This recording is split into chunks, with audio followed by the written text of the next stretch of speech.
Barabara kabisa, hapa ni ndani ya Radio Kibi, sauti ya mtaa. Kwa majina wanatambua kamili kama MC Demandifi, na tuko hapa na mtangazaji mwenzangu atakuwa anajitambulisha kwa muda mfupi. Kama kawaida, huyu ni Miguel hapa hivi, Radio Kibi, sauti ya mtaa. And first thing first, tuko hapa Kibichiku, and we are just from watching a match here. And now in regards to football, yesterday something happened, UCL. UCL nilicheki kuwa Arsenal walipata ushindi wa mabao 3-0. Na useme tu ni ushindi, bali ulikuwa ni ushindi mkubwa. Kwa sababu kumbuka Arsenal walikuwa wanamenyana na Real Madrid. Na kwa kawaida Real Madrid inajulikana kama timu kubwa ambayo imezoea, iko na uzoefu wa kushinda kikombe hiki cha UCL.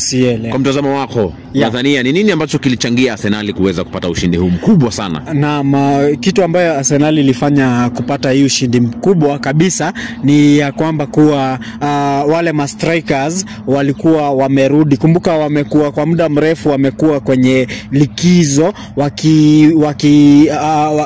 walikuwa na maumivu kidogo, so wamekuwa mbali kidogo kwa mchezo, lakini sasa wamerudi, wale ambao Arsenal wanatumia kama first 11.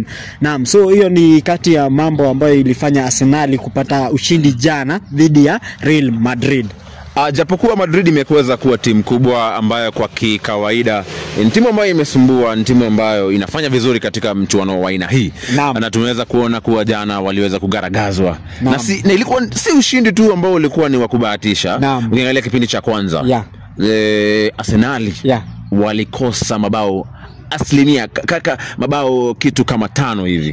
Kwa hivyo inamaanisha kuwa ni Arsenal wamekuwa bora ama ni Madrid wameweza kulegeza. Japo kuwa umetaja kuwa baadhi ya wachezaji ambao kama Bukayo Saka aliweza kurudi katika timu ambayo alisaidia sana.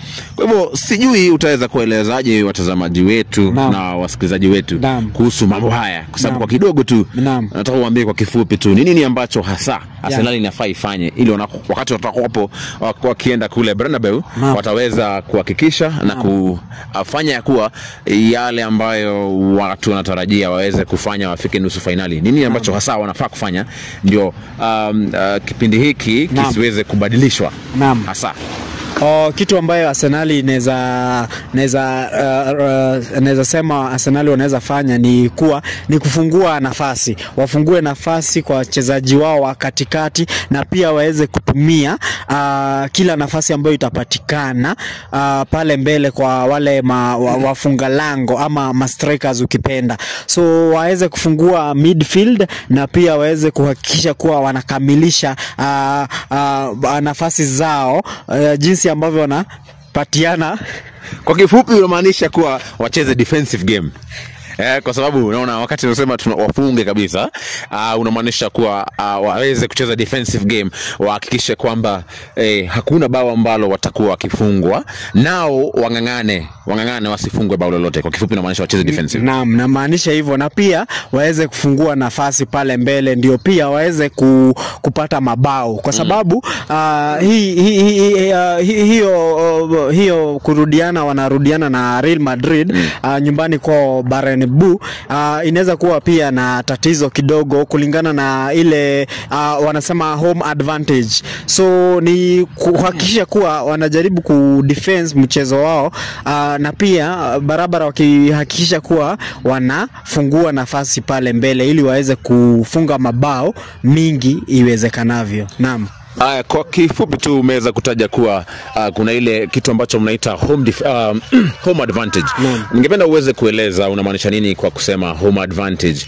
What exactly do you mean by home advantage? Does it mean kuwa na mashabiki wa nyumbani huweza ukasababisha timu kuweza kushinda mechi? Naam, kitu ya kwanza kuwa na home advantage ni hiyo kuonekana kwa mashabiki ama kujazana kwa mashabiki, na pia hizo kelele ambazo zinatokana kutokana na wale mashabiki. Naam. barabara sadaka kabisa. Mweza kujisikilia msikilizaji wetu ya kwamba Arsenal wanayo advantage kubwa ya kuweza kufika kwa another level. So let's wait and see what will happen next week on Wednesday. But it's not only Arsenal that was playing in the UCL. We still have other team. Other results was Inter Milan managed to secure a win, a 2-1 win against away against Bayern Munich. I don't know what is going to happen next week at Allianz. It happened at Allianz, so now they are going to travel to Inter Milan, and I hugely think that Inter Milan are going to go through.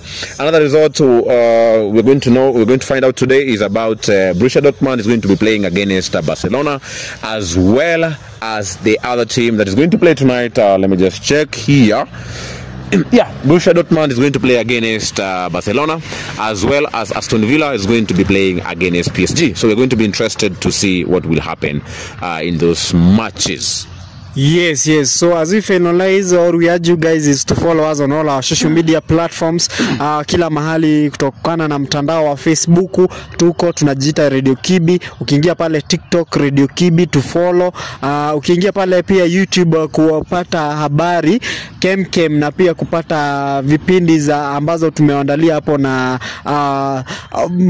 mambo mzuri utatupata Radio Kibi. Na pia ukiweza kutupata pale Instagram tunajiita Radio Kibi. Na pia ukitaka kututumia arafa ama ukitaka kutumia muziki unatutumia pale kwa barua pepe radiokibi@gmail.com. Langu ni kuwatakia kila raheri na pia mashabiki wa zile timu ambazo zinacheza katika UCL na zitakia kila raheri, na natakia timu yangu Mwide Mandifi ni wa Arsenal, na natakia timu yangu Arsenal ushindi kem ambapo watakuwa wanaenda nyumbani kwa Real Madrid.